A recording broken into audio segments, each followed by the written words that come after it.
Les 4 meilleures positions pour faire une fellation. Bonjour à tous, bonjour à toutes, c'est Fabrice Julien, coach et auteur, expert en séduction et sexualité depuis 2010. Dans cette vidéo, on va parler des 4 meilleures positions pour sucer. Quelles sont donc les 4 meilleures positions pour faire une fellation? La première, et peut-être la meilleure de toutes, c'est à genoux. Quand une femme est à genoux devant un homme, par exemple lui il est debout, elle est à genoux et elle suce, c'est une des positions moi que je trouve les plus excitantes. C'est un jeu de domination qui se met en place. C'est une position aussi qui permet d'avoir un bon angle, tu vois, position qui permet du dessus de bien voir ses fesses, de bien tout voir. Alors, il y en a qui vont dire oui c'est de la soumission, oui c'est mal. Enfin, si vous faites rentrer ces délires là dans vos jeux sexuels, vous allez avoir des problèmes toute votre vie. Donc ok, il faut qu'il vous respecte, bien évidemment, il faut être respectable, mais le respect dans la rue et le respect en dehors du lit n'est pas le même. Par exemple, une fessée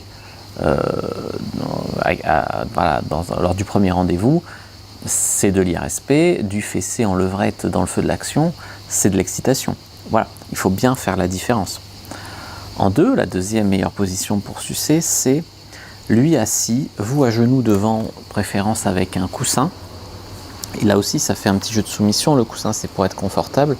Lui, il est assis. Tu vois, là, moi, tel que je fais cette vidéo, je suis en train de me faire sucer. Oh, je me fais pépon. Oh, oh, oh. Non, je plaisante. Mais c'est vraiment la vérité, tu vois. Donc, soit lui debout, vous à genoux, soit lui assis, que ce soit sur une chaise, sur un fauteuil au bureau, c'est terrible. Mon fauteuil à mon bureau. Sinon, par exemple, sur le bord du lit, en tout cas qu'il soit assis et vous à genoux, par exemple avec les genoux sur un coussin, devant lui. La troisième position, c'est lui allongé sur le lit et vous entre ses cuisses devant. Alors là, il s'agit, par exemple, selon comment vous sucez, de toute manière, c'est toujours la même question, bien se courber, enlevez vos cheveux pour qu'ils vous voient faire, tu vois, pour dégager l'angle de vue, lancer des petits regards coquins. Il faut tout érotiser. Pour réussir une fellation, il faut être confortable avec ça.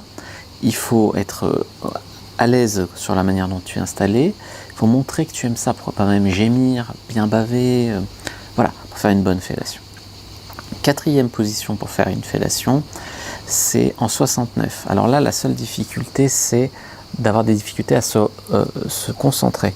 Parce que quand tu te fais doigter ou lécher, en même temps, garder la concentration pour faire une fellation, c'est pas forcément facile. Mais en tout cas, c'est une position super excitante qui permet de donner et recevoir en même temps. Et l'énergie sexuelle circule très très bien.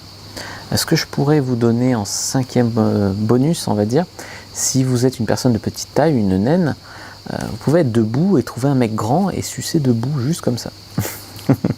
Ça, c'était la blague du jour. Il y en a même qui sucent allongé, tu sais, il y a des boîtes, le mec il est au-dessus, enfin le mec il est en dessous, il bande dans un trou, la fille elle est juste allongée au-dessus, et il y a juste un glory hole, et elle a juste ça. Voilà les amis, ce que je voulais vous dire. En vérité, si vous regardez cette vidéo, c'est probablement que vous avez envie de faire des bonnes fellations à votre homme. Je vous invite à lire mon livre, Le guide de la bonne amante. Donc, il y a vraiment toute une partie dédiée au guide de la fellation parfaite. Et écrit par moi et relu par 2 coachs en séduction et sexualité femmes. Donc écrit par moi et ensuite relu pour des trucs de femmes en plus. Relu et corrigé. Donc voilà les amis, le guide de la bonne amante, c'est un truc que je vous invite à découvrir. Je vous invite à regarder d'autres vidéos si ça vous a plu. Je vous dis à bientôt et que le dieu de la séduction et de la sexualité soit avec vous les amis.